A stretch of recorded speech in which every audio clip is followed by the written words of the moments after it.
Ouija boards, talking to the dead, spirit communication, blanket movement.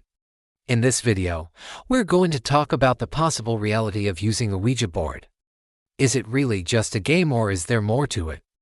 The word Ouija comes from the French and the German words for yes.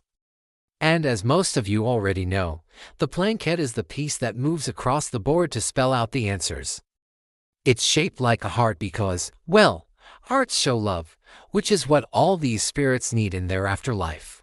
Since the blanket is moving and the people on the other side of the board are expecting a response, they are more likely to interpret any movement as a real answer, even though it could have been caused by some trickery, or perhaps even some tricks of the mind. If two or more people use the board, it can be hard to determine who initiates the movement. It could be that the vibrations coming off your fingers are what initiate the movement. So without that energy, the blanket won't budge. We often pick up on small cues in a conversation that we might not be able to explain. This includes changes in tone, body language, facial expressions, and so on. So when using a Ouija board, it's possible that the person asking the questions is picking up on some sort of energy. There are also cases where people have reported their Ouija boards moving on their own accord. Some have even claimed that their boards spelled out messages that were meant just for them. There are countless stories like these that have circulated over the years, but none of them have been proven to be authentic. They might not be able to explain it, but they know that they're getting an answer to their question. Also, please like and subscribe so that we can keep making videos just like this one. Anyway, here's another video you might like, and we'll see you next time. Bye. Even though they may not realize it at the time, it's possible that the intuition that guides their movements is actually coming from the subconscious mind. On the other hand, it could be that when you remove your hands, the air underneath the board becomes still, and this stops the vibrations from reaching the blanket. This is the idea that all people share a common set of symbols and archetypes that have been passed down from generation to generation. It's possible that when using a Ouija board, the person asking the questions is tapping into the collective unconsciousness instead of the spirit world. This would explain why the answers are sometimes vague, or why the board seems to provide more insight when dealing with certain topics. Either way, there are multiple ways that this phenomenon could be explained without the need for supernatural intervention. And in general, it can be difficult to discern between a legitimate supernatural event and psychological phenomena. Right.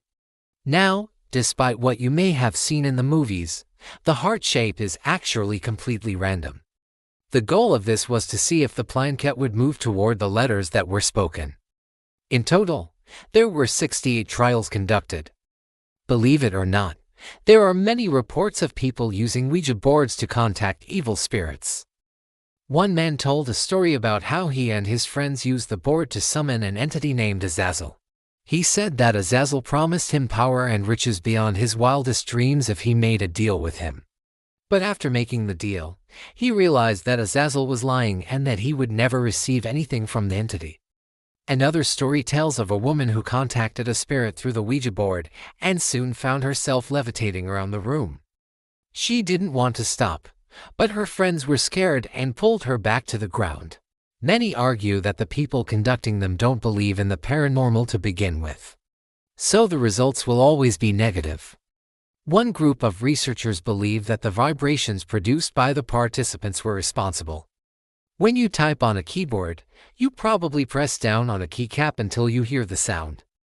But when you press on a blanket, you're pressing on a smooth surface that doesn't produce any noise. So instead of hearing a click, you feel a vibration. It's thought that this vibration could cause the blanket to move on its own accord. But if that's the case, why don't the researchers notice the vibrations? Well, it's been suggested that the Ouija board could produce a low-frequency vibration that is outside the range of human perception. In addition, it's been suggested that the questions asked are too vague. For example, if you ask the board if your cat is going to die, the answer could easily be yes or no. But if you ask if your cat will live past the age of 10, then the answer could still be yes or no. So depending on how you phrase your question, you'll either get a definitive answer or one that could apply to many different situations. Out of those, 34 were negative results and 34 showed positive results. For example, when the participants repeated the word yes, the plankette moved toward the Y and E letters. This may suggest that the board isn't simply random, but rather it responds to the user in some way. However, the researchers concluded that there wasn't enough evidence to support the idea that the Ouija board is paranormal. They didn't think that it would attract more spirits or anything like that. It was just kind of like a fun design, if you will. A lot of people use Ouija boards for fun, but there are those who use them with more serious intentions. Some have even claimed that their lives have been changed by the experiences they've had while using these boards. So let's get into it. First things first, what actually is a Ouija board? Now, the way that you use a Ouija board is pretty simple. You place your hands lightly on the plankette and ask it a question. Most people say that they want to communicate with a loved one who has passed away. Others say that they want to speak to a spirit guide or an entity that has something to teach them. And some people just use them for fun. It's said that when you ask the spirit to identify itself by spelling out its name, the letters don't move until you remove your hands from the plankette. Then the answers come flooding in. Of course, the board only contains letters and numbers, so the alphabet is right next to the numerical values 0 through 9. Once the spirit has identified itself, you can ask it whatever you'd like. After that, you just sit back and let the answer appear before your very eyes. But is that really how it works? Well, apparently it can be a little bit more complicated than that. According to those who sell these boards online, you should be very careful when asking questions, because some spirits don't like answering them. So, why do people even use Ouija boards in the first place? Many believe that these boards work because they act as a form of confirmation bias.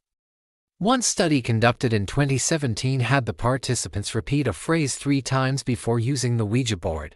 There have been other studies done as well, but not many of them show positive results. However, not everyone is convinced that these studies are accurate.